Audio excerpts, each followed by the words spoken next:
Hi, everyone. This is James. Welcome to my channel. I'm excited today to have my dear soul brother and one of my best friends, Drew, who's joining us. Uh, Hello, everybody. hey, Drew. And the reason why I bring Drew on, not just because he's one of the smartest guys I know, but he also is excellent at taking some of these concepts I'm about to share and bringing them down to a more digestible level. And so today, what we wanted to talk about is time. Like, how does the construct of time come into play? What does this mean for past, present, and future lives? Are they all happening simultaneously? And then also, what does this mean as it relates to our spirit guides and our higher selves? Like, how is that integrated into the process? So there's a lot to unpack here, a lot to unfold. In full transparency, I attempted to do this on Tuesday, and I went down so many different rabbit holes. I was like, you know what? I need to pause. I need to recollect myself and then reconvene on Friday, which is exactly what we're doing here. So, Drew, thank you for the second time coming on. I appreciate that, at least in this week. um, and so, this first part I want to talk about is time. So, we get all these questions about how we experience time, our past, present, and future lives all happening simultaneously. And the answer is yes, but it depends. And so the best example I can give you is that think about when we watch a movie. And so when we watch a movie on YouTube, we know when it starts and we know when it finishes. And we're even able to pause it and we're able to speed it up and slow it down. So that is one way to engage with time. Now, for in this 3D realm that we are in, time is very much linear. And what I mean by that is that in this moment we have, which we'll call the present, we know something's in the future, which we can't, fully see yet. And we know what is behind us is in the past. And that is through memories and through our recollection of how we remember the past. That is what we call like behind us. And so from there, it's like we're in the movie. And so the movie that we're watching, we can't speed it up, we can't slow it down, but we're very much in the movie. It's playing. And as it's playing, we are the characters in the play, in the movie. Now, from the fourth dimension, looking at the third, that is the same thing as us looking at the movie.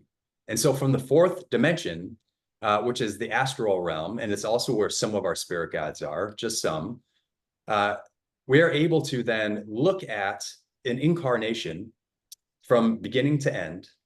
We're able to speed it up, look at it frame by frame or slow it down, and we're even able to pause it. Now, the key with the fourth into the third, and I'm going to pause here for a second and engage with Drew, is that it can't be changed. There's nothing that can be done because even in the fourth, we are still held to some aspect of linear time. It just becomes a little bit more malleable in the fourth. So it's not like if I was my personality in the fourth was looking at it in this third incarnation of James, or the third dimensional incarnation of James, while I could view it, I couldn't somehow interact or change it. And so I want to pause there and see, Drew, if you have any questions with that. No. I mean, I think that the analogy from third dimensional viewing to two-dimensional viewing, so 3D to 2D in the movie, because it's on a 2D screen, right? We don't see three-dimensional characters, is just the same analogy, right? We are like if you were imagine yourself now going from 4D to 3D, right? It's the ability to see this is just a really cool movie. It's just that all the characters now have another dimension, length, width, time, depth, etc. So the analogy works very well. Okay. And so now where it gets a little interesting is that as we move into the fifth and above, in the same way that in the fourth, there was a greater capacity to engage with this incarnation or with the third dimension. As you go into the fifth dimension, we'll just stay at the fifth because after that, it gets much more expansive and complex. But from the fifth, you're able to, and this is akin to like being on an airplane and then looking down and seeing all of the terrain. And so before we were in the movie, and then we were watching the movie, and now we're seeing things from a much more expanded viewpoint. And just imagine now, let's just say maybe one theater had 100 movies that were playing all at once. And now sitting on top of that, you're able to see all 100 movies all playing at once. and you can slow down certain frames, you can speed them up for all the 100 movies, and you can interact with them. And so I'll give you a better example here. So from the fifth dimension, let's just say we're in the airplane, we see this entire terrain that's below us. And so we see all of these different grooves and roads, we see mountain ranges, we see potholes, whatever it might be. And then we see one car. So there's a car that is anchored into one timeline, which is each and every one of us, that we are anchored into a timeline. But then we see a variety of different possibilities. And so what happens is that the blueprint that we have holds this entire terrain. And then it knows when it wants to come incarnate, or when it has its own blueprint for lessons and learnings that it wants to go to in a deeper understanding of or mastery of, that now it has this entire like play box. And within this play box, there are a variety of different personalities and possibilities that are happening within this play box. And there is the one that is anchored into this current moment. And so that car is that anchor, and then it's driving down the road.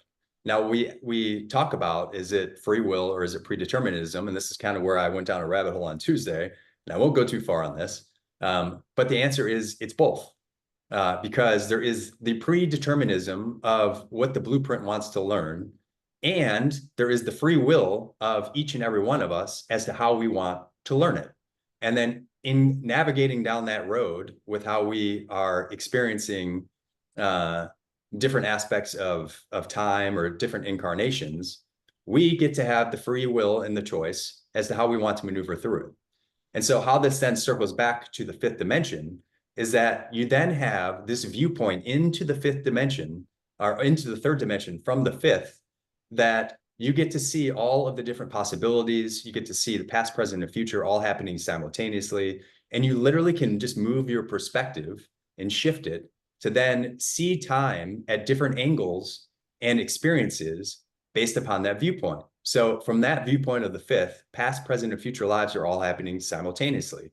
But as you then become to manipulate time, and it becomes more malleable as you get closer to the third dimension, to its linear state in this form, it becomes less and less, I'll use malleable again, to be able to adjust, to modify, and to change. So I'm going to pause there. Does that make sense? Yes, but it There's a just lot there. opens up so many new questions. I know. Okay, well, let's hear some. So I guess when you say a being, like, so are we, as part of our expressions, Drew is an expression of a soul. We also refer to the soul as a soul's blueprint, right? So they're one and the same, right? Just to clarify. And so I am experiencing the third. Are there aspects of that blueprint, that soul, that are experiencing the fifth? Yes, they Okay, are. that same soul that I am, let's say, connected to as a fractal. Yes. A Realizing fractal? that it's all one big giant organism, Yeah. but I know that there's, subclasses that we can call a soul. Yes. So the blueprint comes in, and this blueprint has, and I don't have my Rubik's Cube with me, but everyone's seen a Rubik's Cube. And on that Rubik's Cube, I think it has like 54 different squares. So let's just imagine that blueprint just holds 54 different personalities. And one personality is James. And if for some reason you were on my blueprint, another one would be Drew. And it could be, and I've used this in the past, one's Christopher Columbus, Queen Elizabeth, whatever it might be. Yeah. And so those are all fractals of the same blueprint. And they're all expressing in their own, in each individual timelines and each individual incarnations, to experience and to learn based upon what the blueprint is wanting to go deeper into its understanding of. Now, many of those incarnations are in the third dimension. However, there are also more aspects of that blueprint that have evolved, that have moved on from the fourth into the fifth. And so like right now, much of what we are learning is going into this more expanded awareness and consciousness as we go into the fifth dimension. Fifth dimension is all about unity consciousness. It's all about like the idea of polarity is no longer exists. It's more about love, moving things into the heart. And so while not all aspects or fractals of that blueprint will be in the fifth, some are moving towards the fifth. They're learning those lessons, while others are still learning different aspects within the dimensions for which they reside. Another way to describe this is that if you were to look at the chakras and you were just to say, this is a very simplistic explanation, I don't want to confuse people, but let's just say the seventh chakra, the crown chakra, as we're connected to the divine, let's just say that aspect is already moved into the fifth, while there are still other aspects in the lower aspects of the chakras, like the root or the sacral, there's still a lot of lessons and things that are happening there. Now, it's not separated like this, but just for this example, that would give you the indication that there are some aspects of the blueprints that are moved on to this higher understanding, yet there are still these other aspects, these fractals that are learning as they continue to move towards that higher awareness. Does that make sense? So why would there be a fractal in the fifth and a fractal in the third? Because the fractal in the fifth seemingly has learned the lessons of unity consciousness. Why are there still aspects of the soul's blueprint in the third not having that awareness, given that it's all part of the same soul?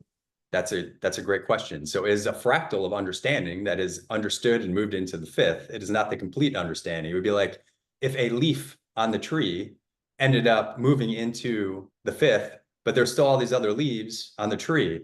The complete understanding of fifth is not embodied just in one leaf. It is embodied in the tree. Got it. Okay. Thank you. That makes sense. So all aspects eventually will rise and depart from the third dimension. Is it a movement from the third into the fourth, into the fifth? Is that the progression? It depends. And so this is where things get, it depends on what your reason for being on this planet is for. And so there are a lot of star beings that came here that don't need to evolve and go through that. And then there are others that are earthbound souls that are moving through that's third, fourth into the fifth. And there are also some other beings that started off with a higher awareness, or I should say just a more expanded awareness, but they don't know how to root into the third.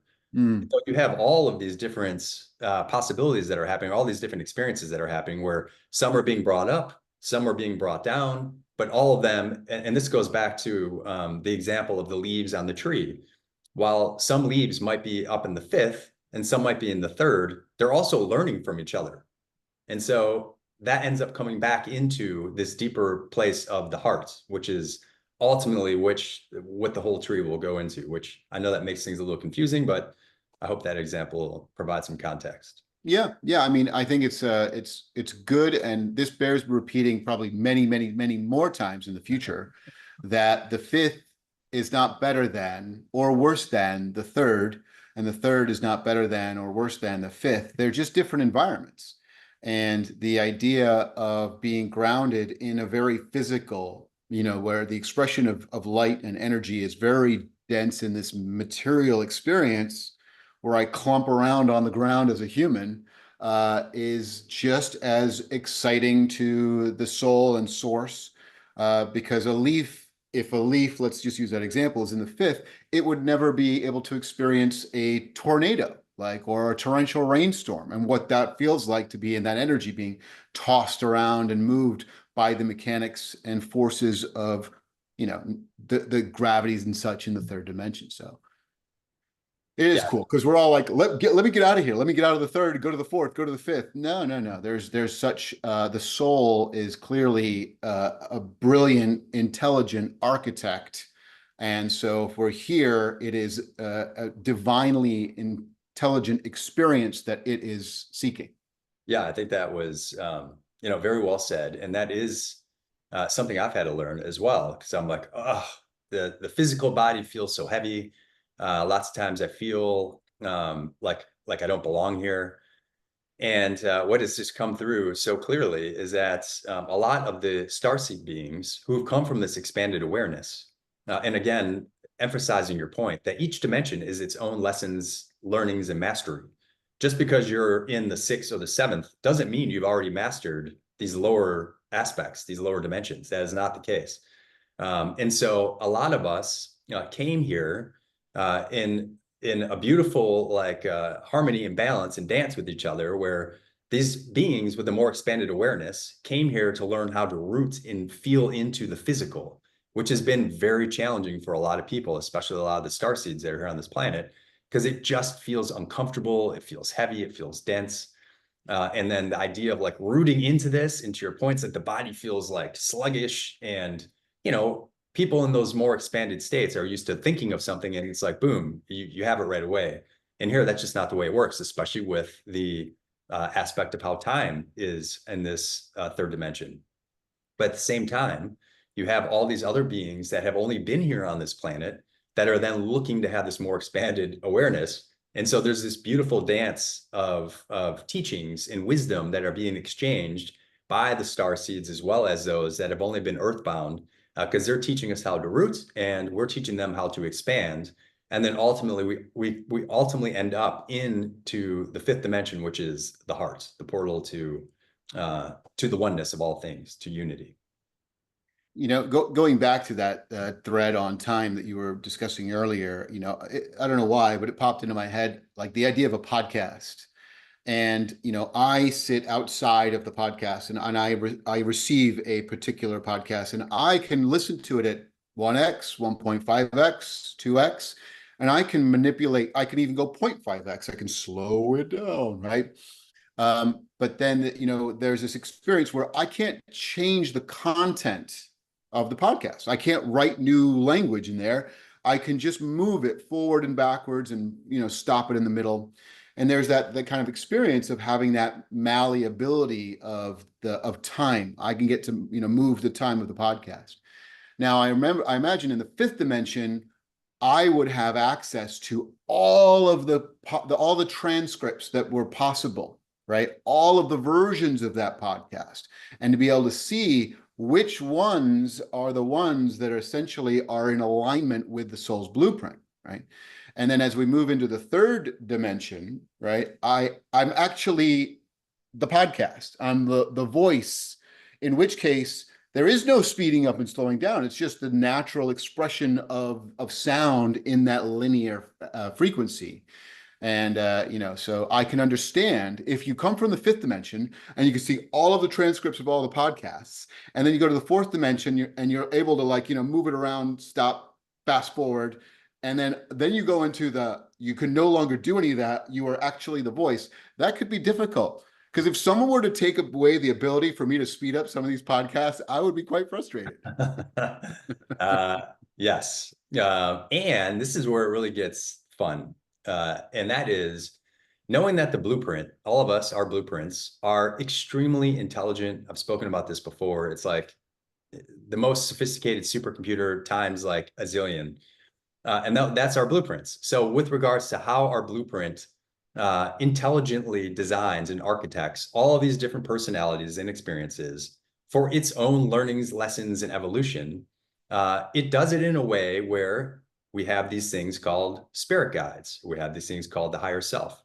And so what can happen is, and Interstellar is one of the best movies. Hold on. I have a question though. So Okay. are those guides part of the blueprint? Are they part of the soul? Or are they external to it architecturally? Both. They are both. And Wow. so here's the way it has come through for me.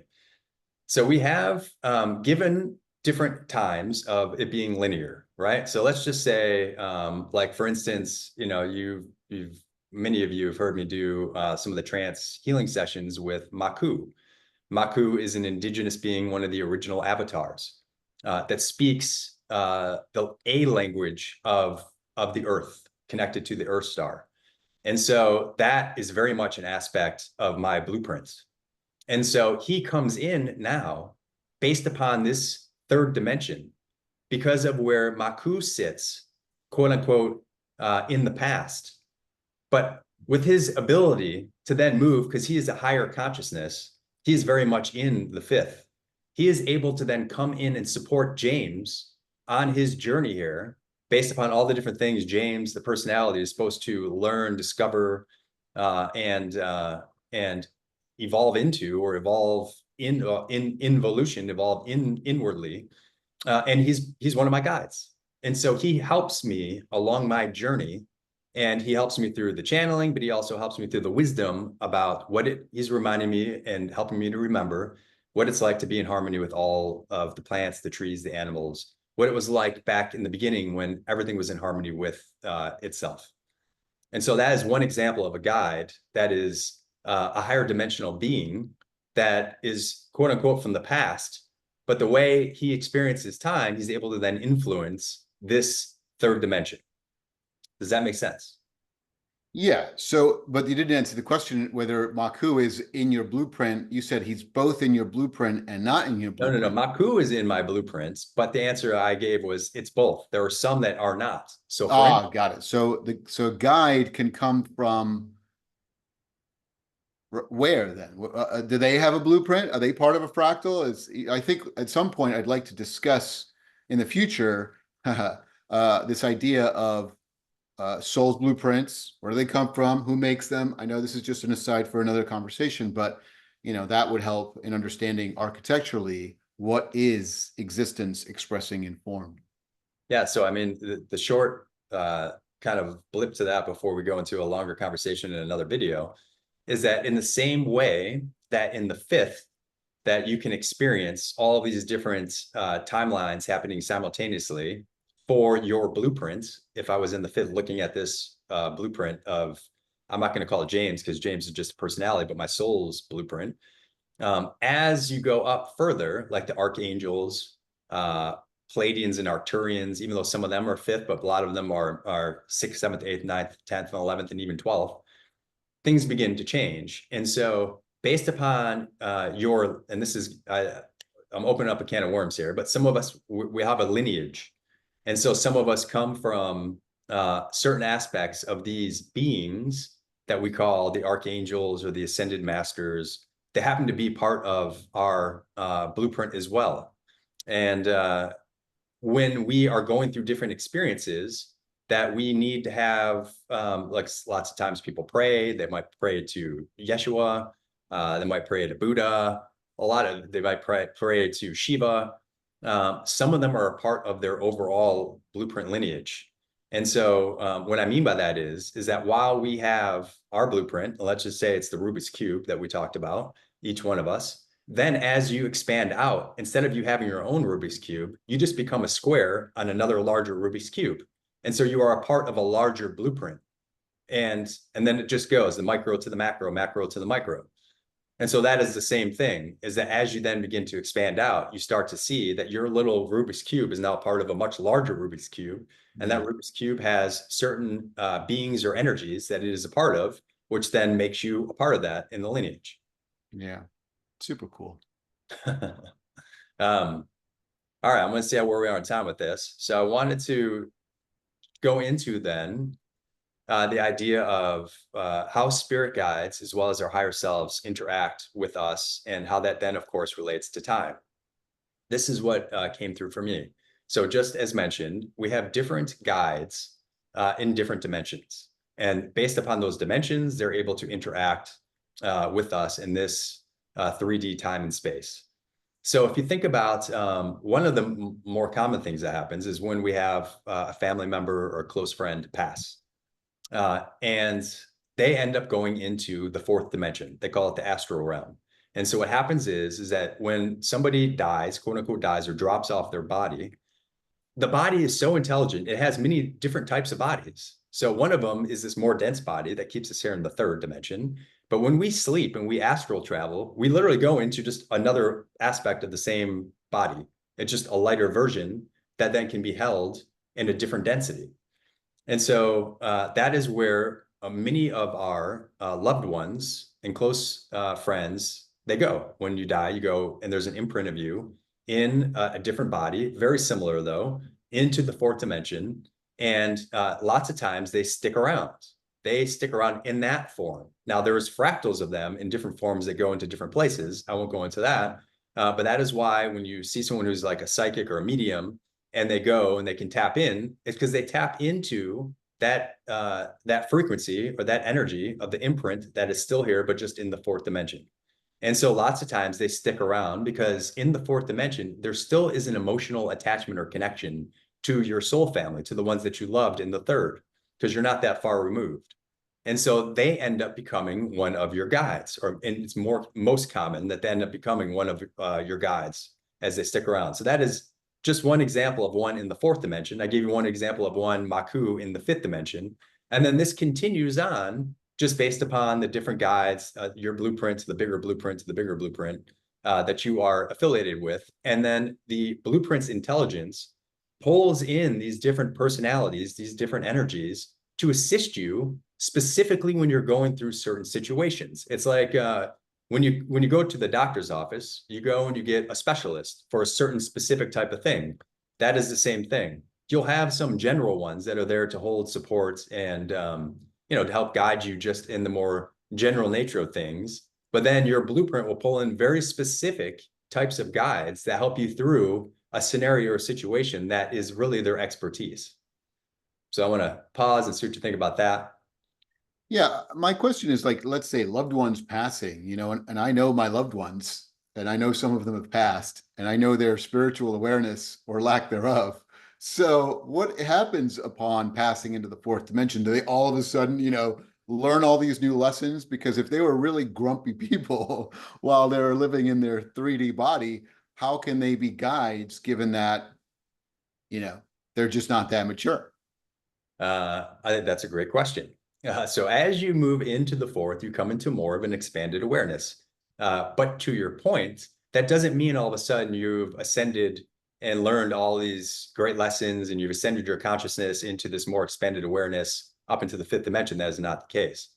It is just an aspect, a fractal of the being that you were in the third that then is imprinted into the fourth, where you now have a more expanded awareness of what is taking place, where you're able to see some of these physical forms in a way that you realize in many cases that you're no longer in physical form. I've spoken to many of my family members that have passed, and they're like reading books. And many of them have said they're preparing like what they're doing for the next life. They've had different beings that they've engaged with where they've done like a life review, is what you've heard about before. And this goes into a much deeper conversation because it all depends on you, your blueprint, your awareness and consciousness. A lot of the star seeds and beings coming in, they don't go through the same process because they already understand when they leave, there is this more expanded awareness and deeper understanding. So it really just depends on where the imprint of that personality is in its own I don't want to call it karmic evolution, but when its own expanded understanding for more teachings and lessons that it has in order for it to come back into incarnation. Does that make sense? I'm like fumbling through that one. We'll probably need to add more color to it. As you're speaking, the image that came to me was like the roots of a tree. And assuming the third dimension is the lowest, I don't know if it is or not, but I'm like the last little tiny bit of that root. What I cannot see is that same root that goes up into the fourth dimension. What I also cannot see is that same, root that passes into the fifth dimension. What I definitely can't see is the soul's blueprint, right? That is all of the roots that are in all of these different aspects that you call personalities in various, dimensions, experiencing all at once, all part of the same architecture. I like to use that word. And from their point of view, they are in a particular time and space, and they have different capabilities to see time and space from different viewpoints, given where they are in that, overall root structure.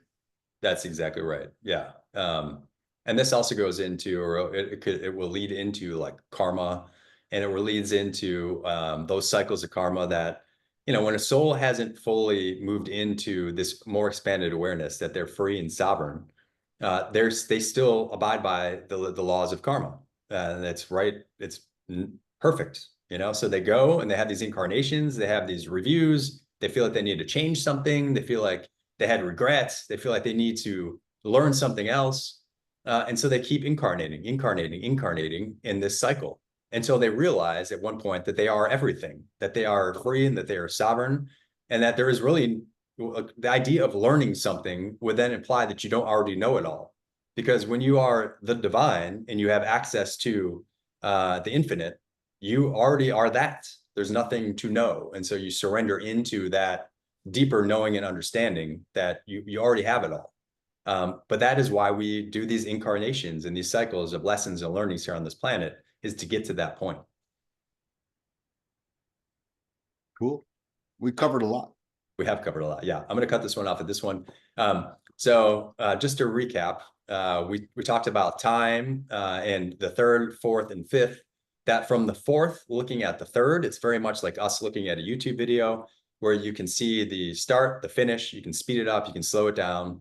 You still very much have emotional attachment to the characters, but you can't change it. There's nothing for you to do other than just kind of play around with the time, see what's going on. You can just have this more expanded awareness. From that perspective, the third dimension is the same thing with the podcast, or you are the character in the movie. You're very much on this linear timeline. What's in front of you is considered the future. What's happening at this moment is considered the present, and what you believe was in the past is behind you. And then as you get into the fifth, that is when you're able to see this greater landscape, looking at from the airplane at all of the terrain, all of these different pathways and roadways. And based upon where we are in each and every moment, that is the car that is anchored into a timeline. In the next video, what I will do is elaborate on parallel timelines, parallel universes, the mandala effect, and what happens with that. And how that then can dictate different choice points that then lead you into different directions. However, you're still within the confines of your blueprint's terrain. And while the blueprint doesn't know, it knows the lessons it wants to go into and the deeper understandings, but it doesn't know how you are going to get there. It doesn't know how each of the personalities are going to choose to get there. And through each choice creates a whole new experience, a whole new lesson, a whole new understanding that the blueprint couldn't have known until the choice was made. So there's a lot of wonderful things that we're going to go into with that. But please let me know if you guys have any questions and comments. Drew and I are just kind of playing around with this different format. And yeah, I think it's good to be able to have someone else to ask these questions and to bounce things off of, to hopefully make it a little bit more digestible. So send you guys lots of love. If you do like this content, please like, subscribe, and share. Very grateful building this YouTube community. And we'll be doing another video here shortly. So thank you.